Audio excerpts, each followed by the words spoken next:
You've got a standing bank of 526 Arcana.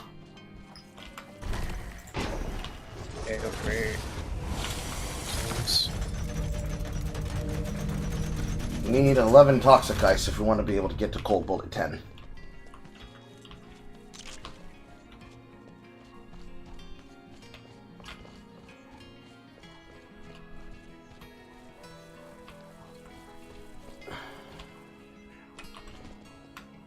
Oh yeah, that's what it's wanting me to craft. God, okay.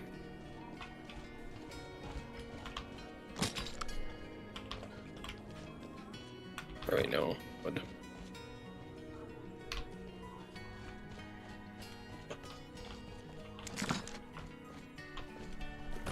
Alright, and then I'll craft it.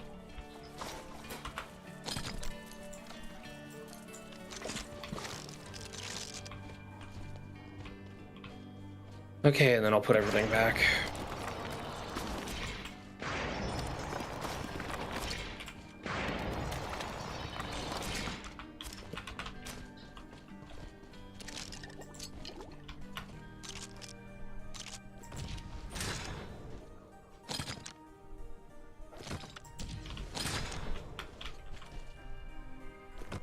Okay.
Luck 20, luck 20, luck 14,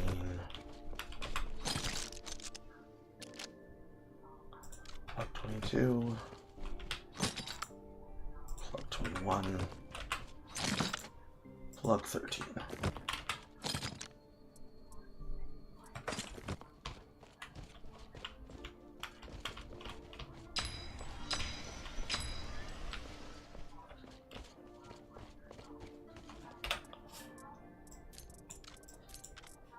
Woodcraft, and allowed, and we go.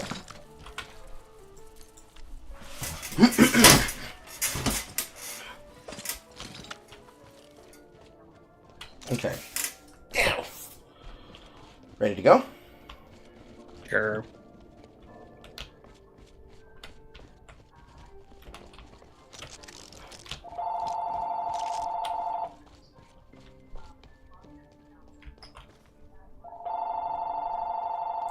Heading up through Imperium door. Don't stand. Yep. I'm letting him know. Oh, okay. It doesn't make a sound when it tells you that a wizard is entering the world. It just puts the text on the screen, so it can be very, very easy to miss.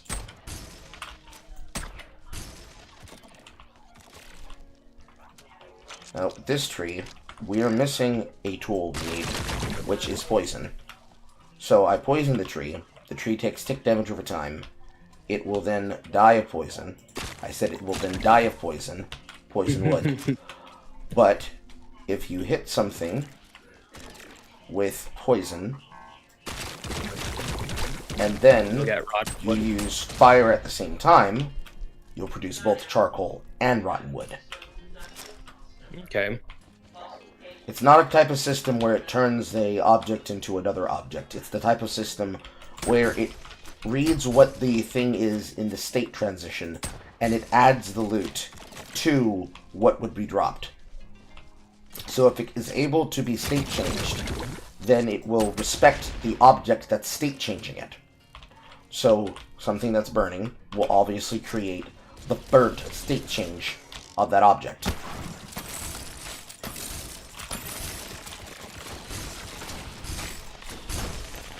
Versus something that doesn't have a state change will always turn back one particular object no matter what happens. It's a night and day difference. That's why charged iron objects will always drop charged iron. When I do this, charged iron. When I do this, charged iron. When I do this, charged iron. It is changing state based on what I did to the object before it was destroyed. I applied electricity to iron, therefore it turns back what it turns back. Okay. This also works with construction. So first we need to kill this member of the cult of lead. He dropped a carbine. That's all you. Then, when you take your world builder, any object that you've scanned before, you can deconstruct it. And it will turn back the items that were used to build it. Do the same thing on this table. Do the same thing on the wall. Do the same thing on these bookshelves. Do the same thing to scanning this sorcerer's book. Then you read what the sorcerer's book has to say, which usually gives you lore. Mostly about how people got trapped inside the shatter. You break this down as well. Turns back objects as well. Because rather than wasting your bullets to try and break all these walls, if you're like, I really need iron, I'm going to deconstruct this iron wall. Yay! An iron ingot. But it's not that valuable, because it's just a single iron ingot. But you get the idea. Yeah. So, on top of going through these zones here, and finding these objects, such as fiddle ferns, which will appear at night, we are trying to close doors, open doors, and kill enemies sparingly without causing problems. Because if you engage in a fight here, for example, where we're in between billy goats and these Arcana, this Chaos unit is going to piss them off as we aggro him. So we aggro him, he sees us, he wants to do his beam attack. Okay. We want to get them into a site where, just like in basic games that have mob distraction as a part of the SMP, we let them take the aggro, and we poke them at a distance, so that we don't get overwhelmed. Now that does mean occasionally they might aggro us, but we don't get ourselves killed. That's it.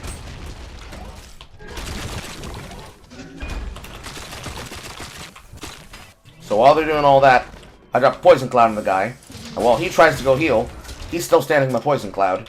He dies. Because we have rifles, and the rifles have superior distance. While he's trying to shoot me, that gives you range to shoot him. He tries to get on top of you because he wants to get on top of you. I make him chase me, then you shoot him, and then they shoot him. The fucking eye has no idea who he wants to hit.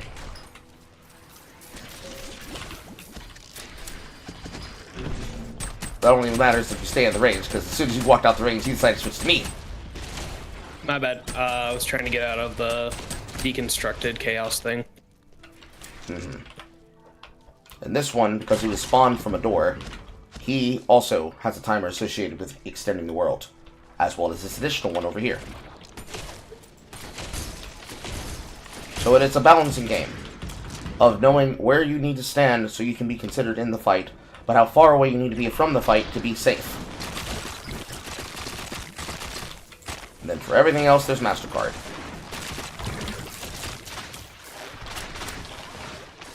So now that I got that poisoned, turn them ice.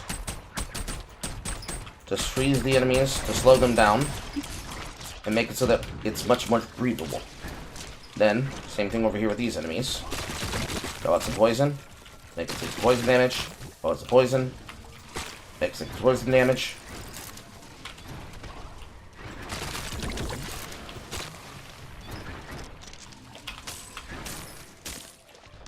And while they take that poison damage, you can help chip them down. This makes it safe enough for you to go in. I wouldn't stand inside poison if I were you.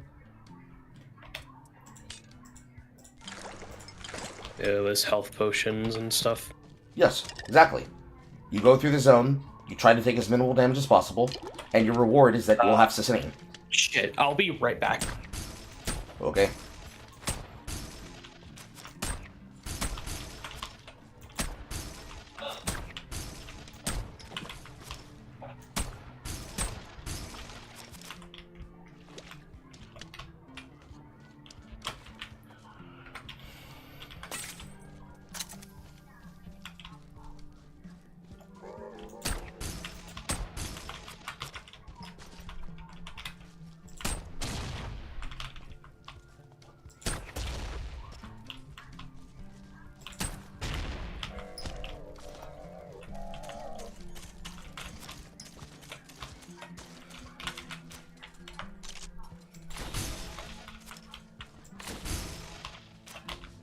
Both my dad and the door, like knocked at the same time. Or no, knock, Front door? the door and the, rang the doorbell and my dad came home at the same time. Okay. Sorry about that. Things happen. At least I we're didn't realize that my dad was here. At least we're in the middle of a firefight. You'd be dead. Yeah, no, I was like, perfect timing type thing, but I was like, well, this game is all about time management. Yes. So I was like rushing.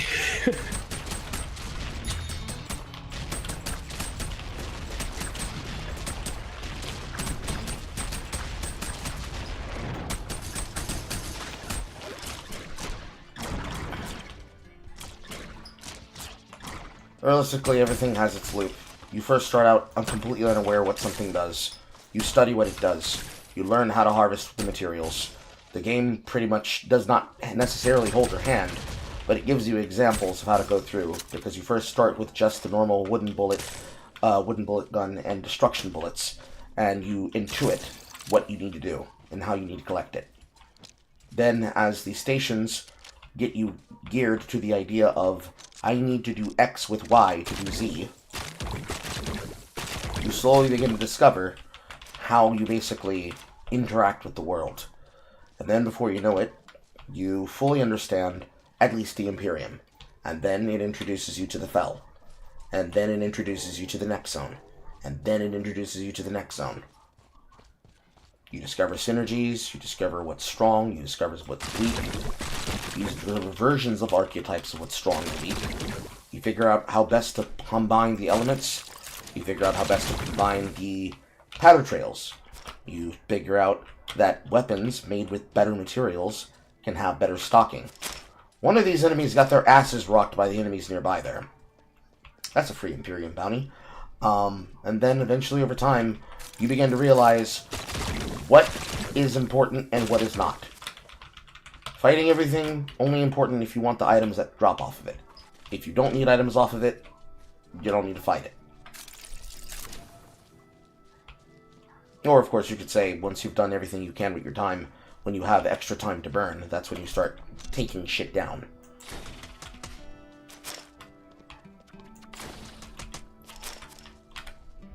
Only one part that you can't manage is the part that involves you having to do things like getting time-sensitive equipment. Things like fiddle ferns, for example. Not really guaranteed to find things like that, and it reflects in the amounts that you need in order to make potions. The healing potions that are weak basically will gear you to think, well shit, why the fuck would I ever want to use these? And the reality is that they're useful for when you really need to not die. Which is like, duh, Carl, of course, but no. You're using healing potions because you're in an active fight, and you have to keep fighting the enemy. You don't get the ability to run away from the enemy. Because the alternative is, you take a lot of damage, you don't have the ability to run away. So, you stay in the fight, and you deal with the enemy as smartly as you can.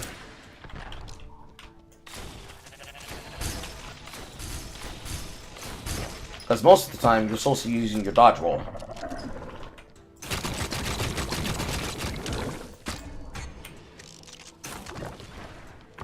But it's kind of like this fight that I'm taking here on the side, where you're dealing with that lesser version of the same bounty we just dealt with.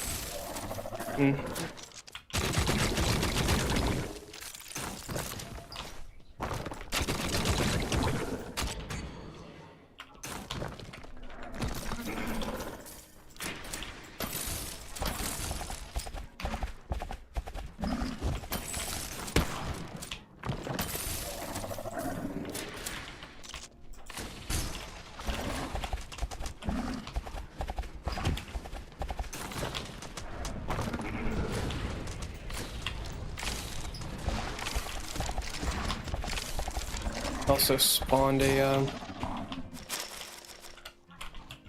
that door mini gate. I mean,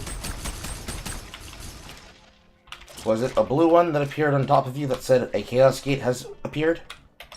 no, it was the like smaller ones.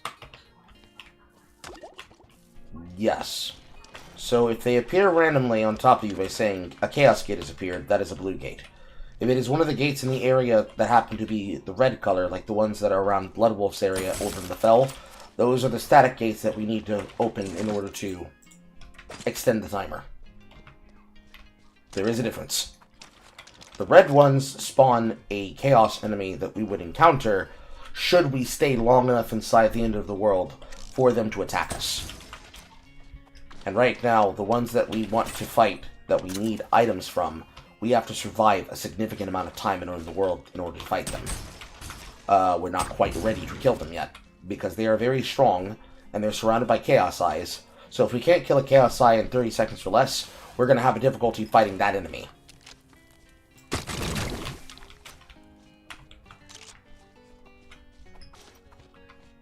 And it's all obviously easier said than done.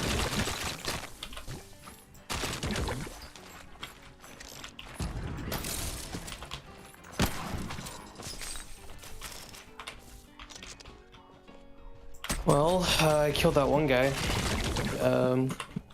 Lesser bounty. Good.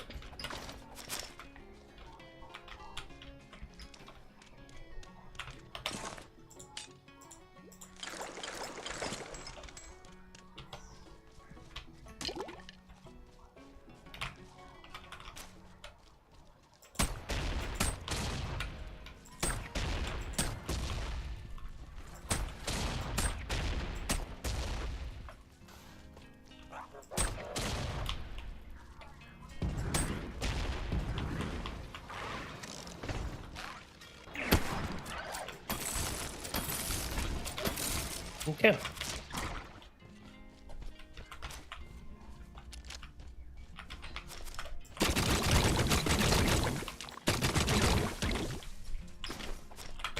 I haven't hit the guy. Damn. So now that we've opened all of those doors in the Ethereum, this is now where we transition to the Fell. And we try to open all the doors that are in the Fell.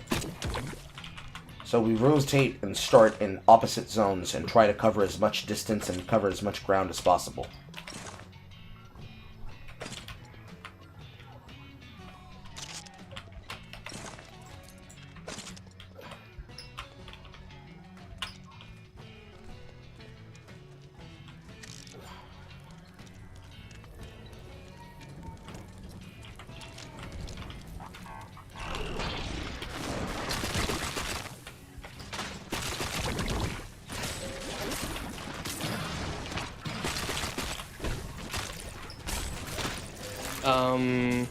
Yes? Do I go back to the main base, or...? If you go through the door, you can't come back out into the Shatter.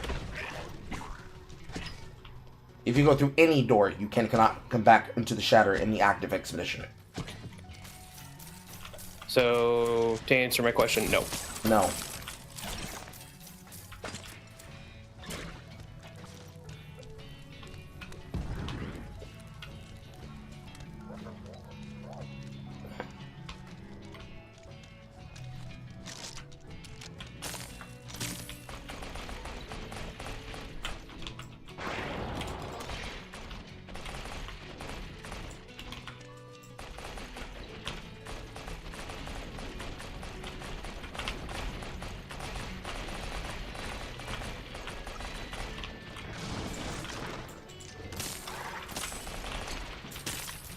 I wouldn't have engaged that yet until I finished building the arena. Now I can fight.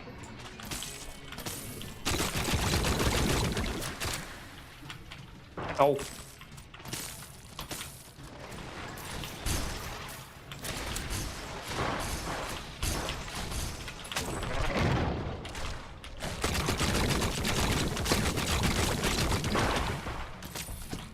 Ow.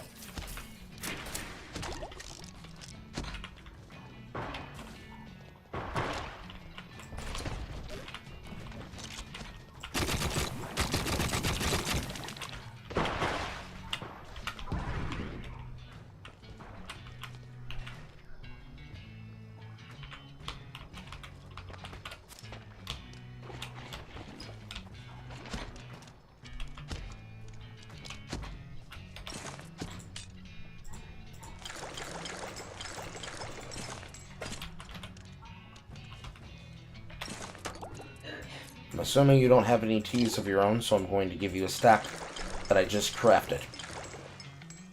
Oh, I had a bunch. Okay. More for me. Like, I have 2 healing potions, oak apples, and the post turnip.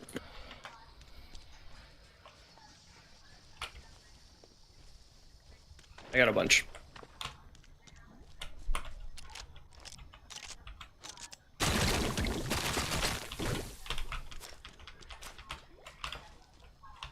Now we're inside of here. We've got 8 minutes to be able to loot the fell, which is what we came to do in the first place. We need rotten wood. We need toxic ice. We need all of the healing supplies that come from the fell, including hearts and blooms. And we need to bring them back with us in large droves.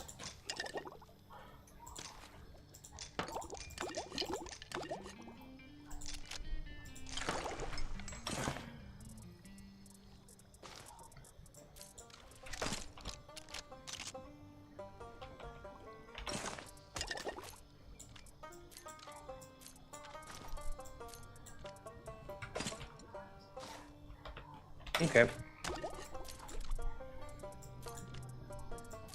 I have 18 rot wood. Okay. We need like 100. Okay.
Confirm.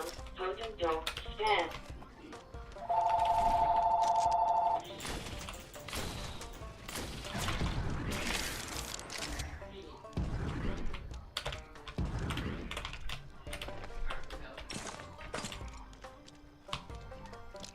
Do we also want to go after the bounty, or? If we can kill it easily. If we can't kill it easily, it becomes a burden, as you discovered with the last run. Yeah. Hey, Blood Wolf, do you need any healing items? Because I can drop you some. Okay.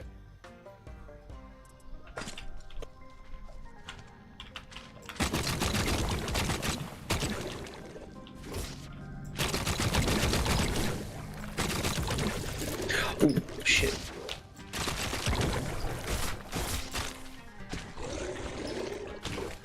Damn it. I'm coming down. I ended up pulling 2 squids.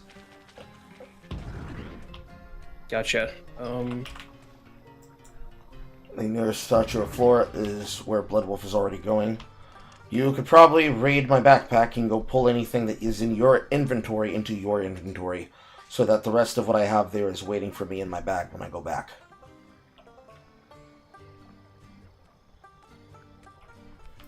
Revival can only be done at statues of Flora. Long walk of shame. I took literally 750 damage twice. Kiepa.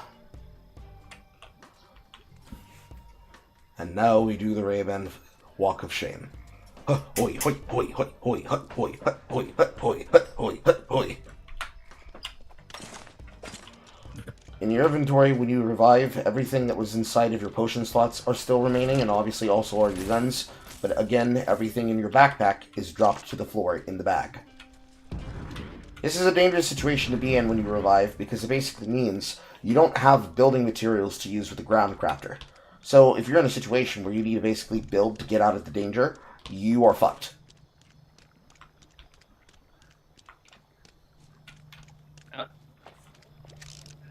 How do you, like with World Builder, is it wall? Like, how do you build on the floor? Like, additional floor? When you are looking at the floor, you can walk over and you will deconstruct. When you have an object that you can build with, like this stone, you select the object, you select a space inside of the void, and you hold down left click. When you want to get your material back, should you want to deconstruct it, you hold down and it will deconstruct and return the material to your inventory. Okay, well, at least inside the tower. Inside the shatter, it will consume the object both ways.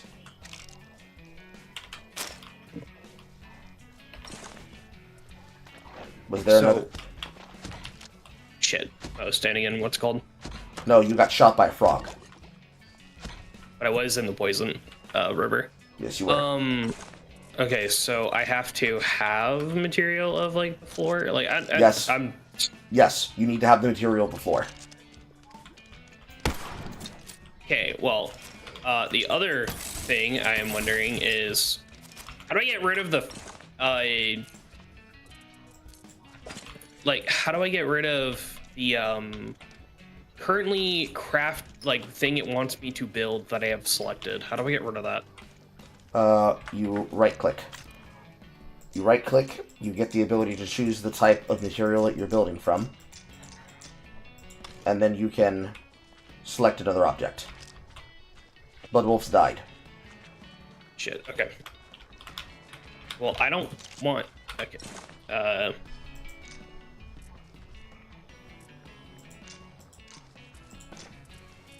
Never mind.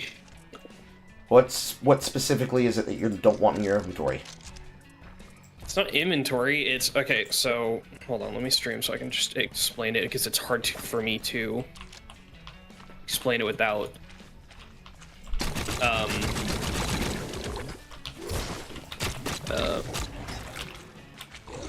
on. Go.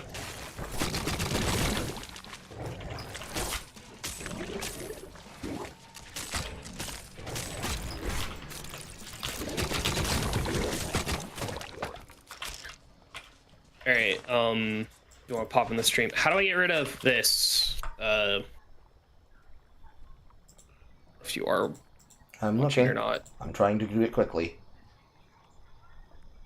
How do you get rid of this thing here?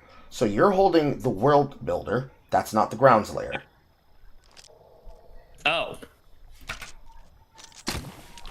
Oh, I don't have... Oh, okay. You didn't build a grounds layer, so you don't have a grounds layer. World builder builds furniture. Grounds layer lays ground. Gotcha. Okay, I see.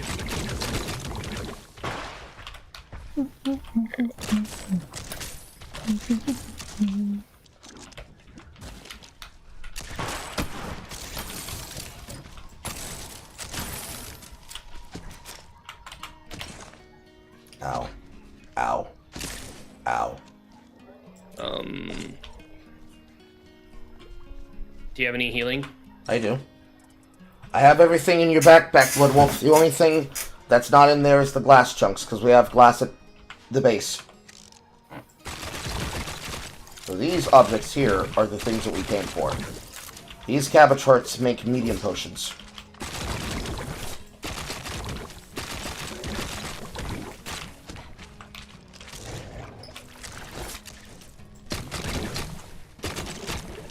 Oh my god.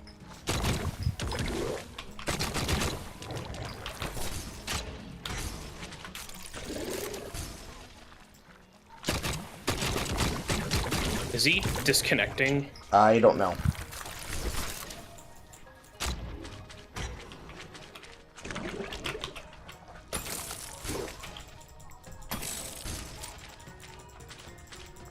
Because, like, I am... Yes, the lag is bad. Yeah. I mentioned that earlier. Yet somehow we find a way to play through it. I don't know what's causing the lag on his end. That's a little bit more. That's a little bit less than it just being reflexive lag. That's something lagging him somewhere else. There's more bloom hearts in that field, but one of us needs to go to revive him.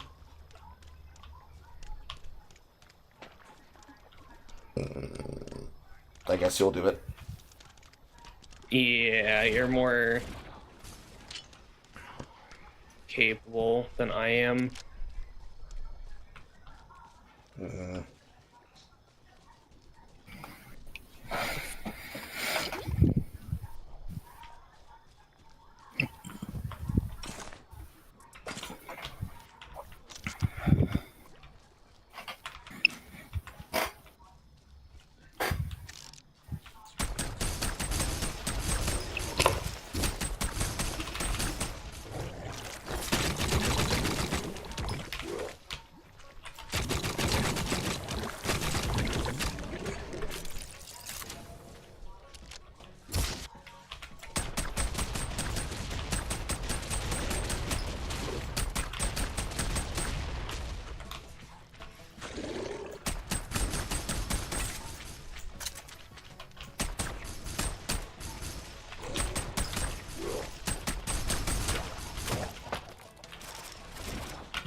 See if I can sneak this in.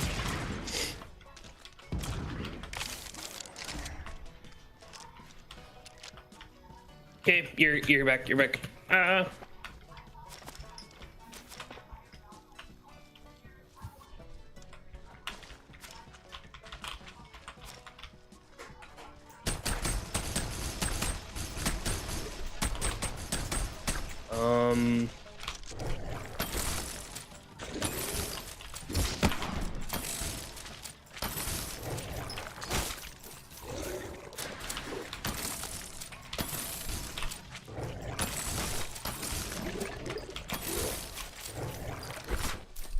The world's ending.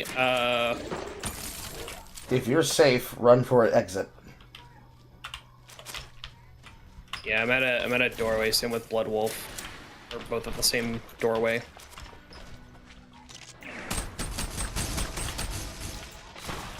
Do you want us to leave or? Yes. Okay.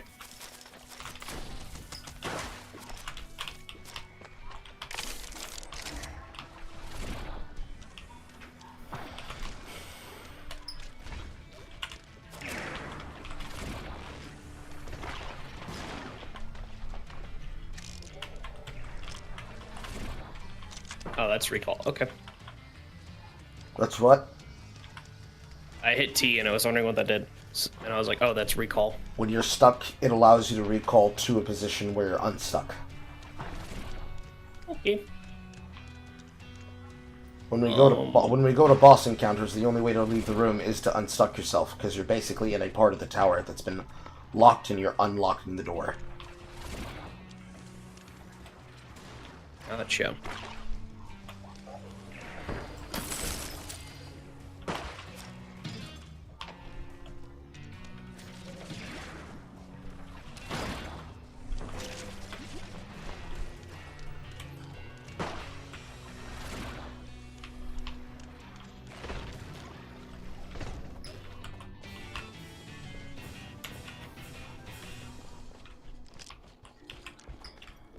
Now we drop the new crafting materials into the chest, and we take the rotten wood from this chest, because it doesn't go here.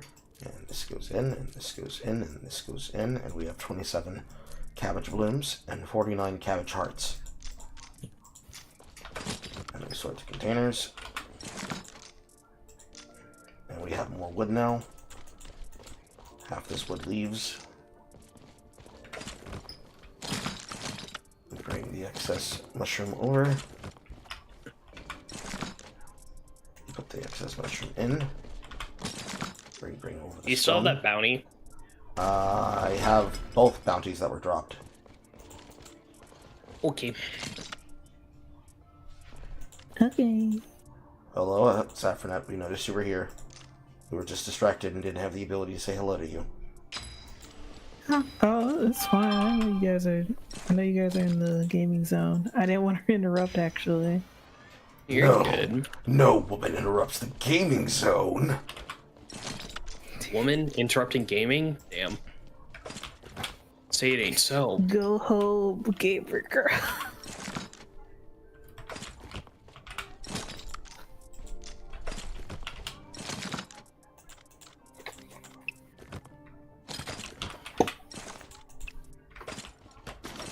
So we have 2 Empyrean bounties and a Fell bounty.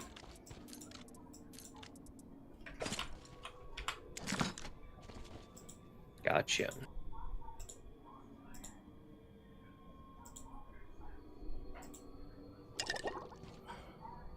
Oh, okay.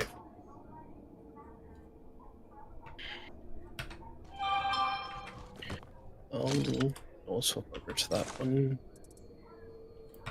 Yeah, there we go. That would be mine. Getting reapplied the connection. Putting away the extra soiled.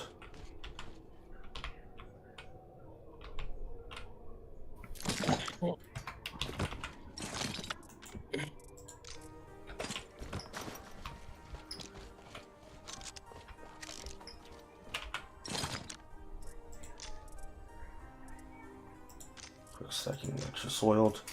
And we have rotten wood to have level 2 bullets again. Yay. It's getting bad there, because without having those bullets, we didn't really have the potential strength to fight the Fell for a second.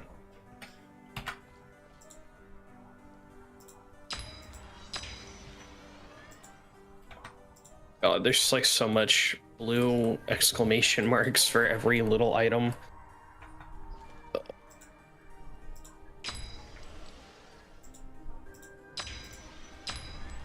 Yay, okay, I got that.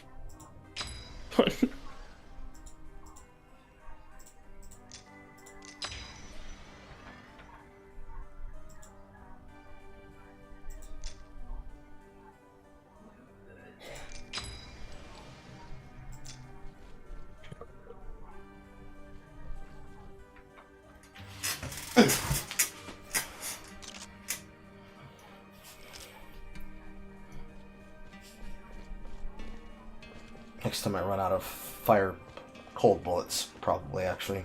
Next time I run out of cold bullets inside the Colt Buster, I have to start deciding to use electricity.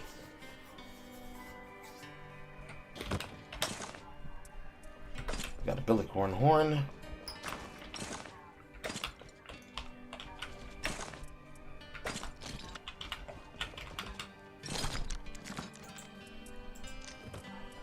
That item doesn't go here.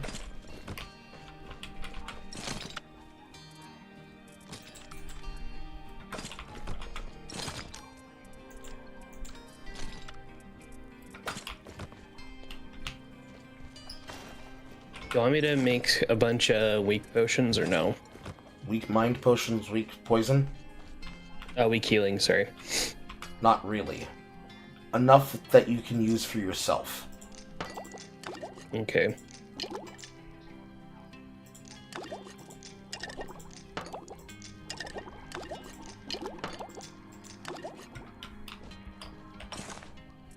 Because they are expensive to make, as you can see.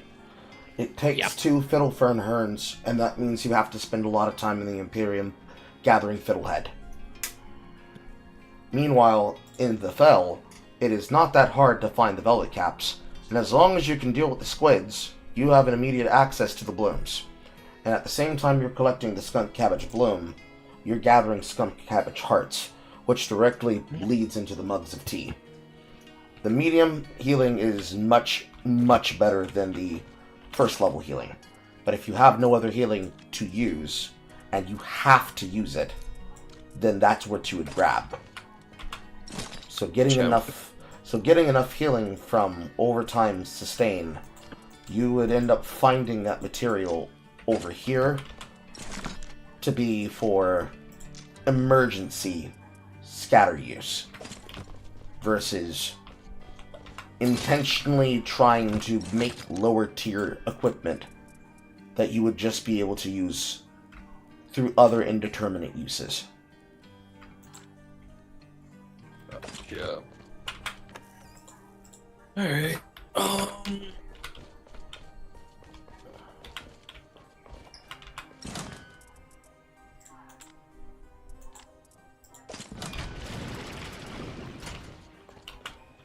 Arcane Annihilator. So we've got a Arcana Bank of 666. There's a couple of upgrades we could probably not be able to afford now that we have tentacles.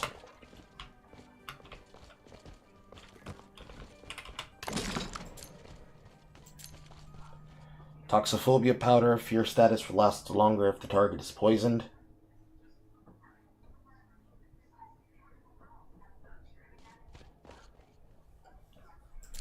Tactophobia.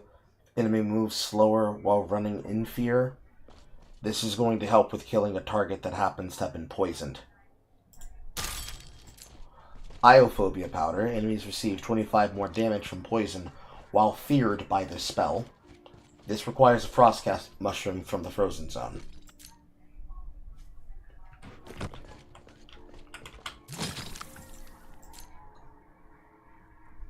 I'm going to up some of the poison bullet damage.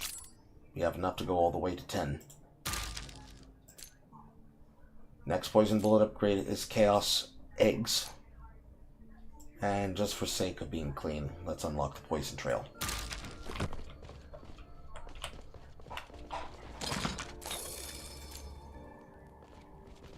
A little bit more Arcana for Frost research. Break down some excess eyes. And some excess chaos. 3 is enough.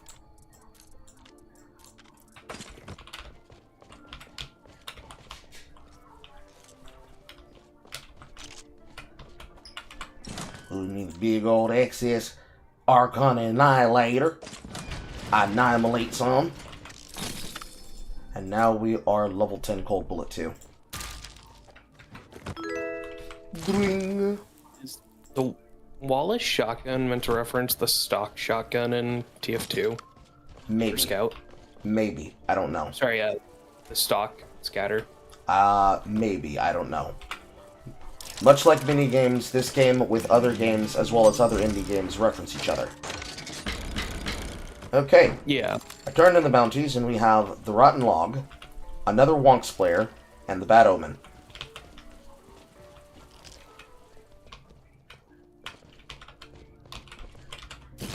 I want to see how it works.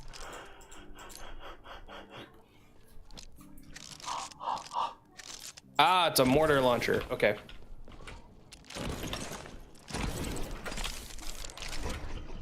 I'm gonna put it up. I do not feel comfortable using that without fucking killing one of each other. No, it won't do damage to us. In fact, go ahead. Shoot me.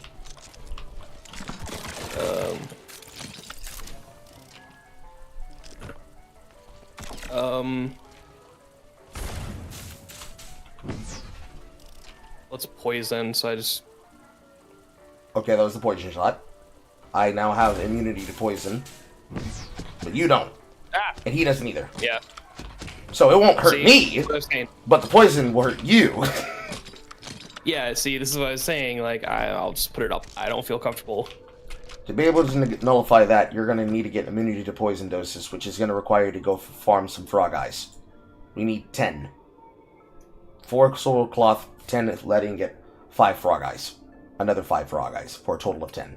So we need 20. 10 for you, 10 for him. There's a reason I was collecting those frog eyes. Okay. Because with that, I now have the ability to stay on top of enemies and put them in a state of, I'm going to put my bullets in your ass now. I just want to see how the scatter shot looks. Okay, yeah, that is how I expected that. Right, I'm gonna make more bullets for it. Now, the downside of the new bullet upgrades that we have for poison is that we need tentacles in order to make the powder. I believe we only have 7 tentacles.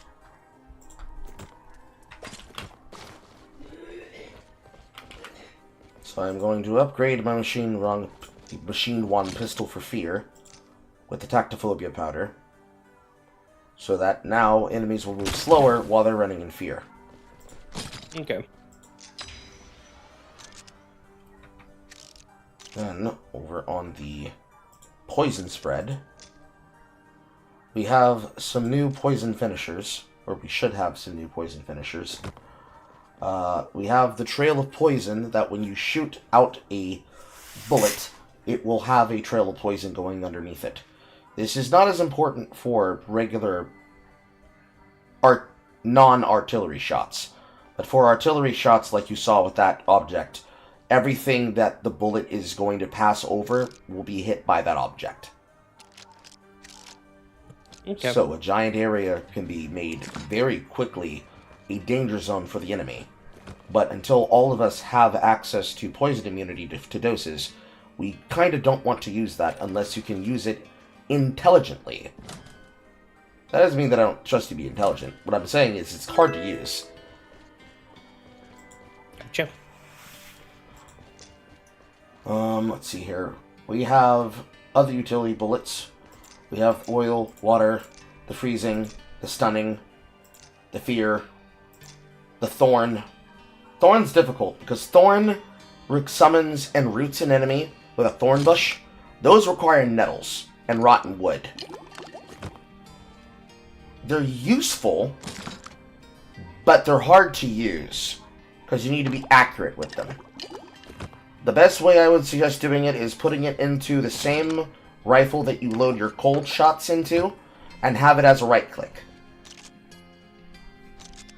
Because in here, assuming you haven't got a chance to look at the lightning bullets, that is what I'm using in the other side of my rifle. This calls down a lightning strike that does massive damage when they get touched by it.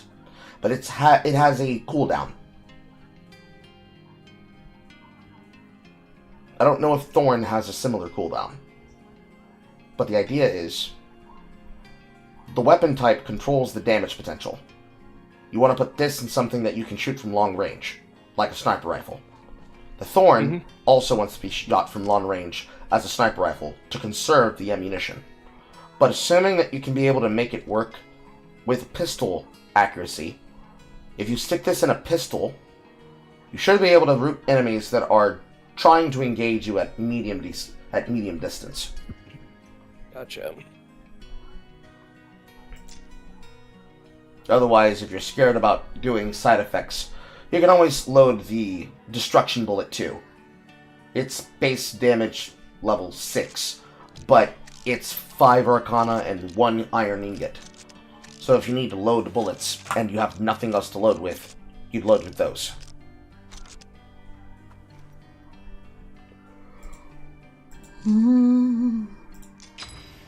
Way the finishers work, you never need to have a lot of them. Same thing with the lightning strike bullets. Overloading them means that you end up having to go through so much ammunition without having extra ammunition. And we're out of lead. But that's okay, I'm gonna go make more. Okay. Like one expedition or whatever, and probably be done for the day. Okay. It's the scatter gun. It's called the Wallace. My first thought was Wallace and Gromit, but then I'm looking at it and it really looks like the stock scattergun, which I guess is a real gun in real life. Someone did the thing, but it was only like built as a prototype. It wasn't actually like a. Aw. That disappoints me. I imagine it would have been more exciting if it was the other way around. Were you looking forward to that? I mean, I just saw it and I thought, ooh, okay. Alas. I mean, it's cool. Like here, let me show you how it fires. I'll fire it off somewhere. Yes. I think that was one of the versions that I was using before I upgraded to this Viper. It has more ammunition, but it doesn't have the same amount of bullets.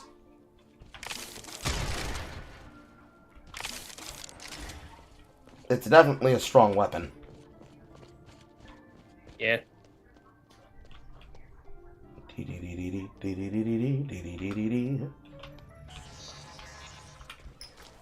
Here we have a cat and a walking tank Arcana that needs to be found. Do we want to do the cat first? We have to open portals to afford time to do the cat. Okay.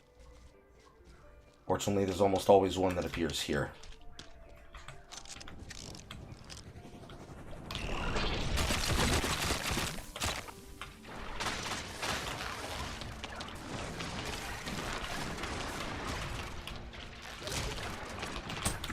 That's really nice chain lightning. Mm-hmm.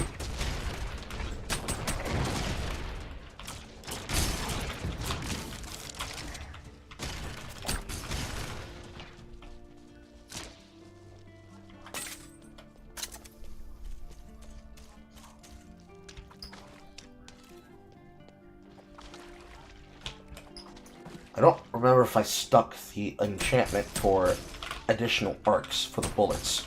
I probably didn't. Well, we found the big one first. He has a poison aura.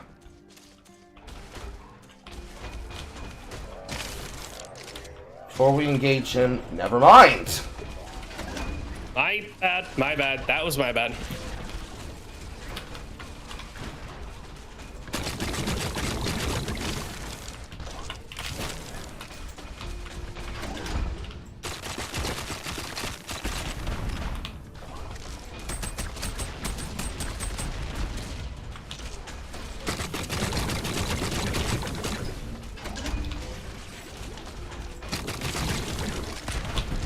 Ow. Fuck. Well, I'm so sorry. That was my fault, and I'm dead too. well, at least we both die for your sins, except just me. So what I was going to say is, so what we need to do is we need to clear the area around him and take timers so that we can have the time to fight him. But unfortunately, you immediately pulled him in a field full of NPCs that immediately became hostile. Yeah, my bad. My bad. I was not intentionally trying to get us killed, but, well.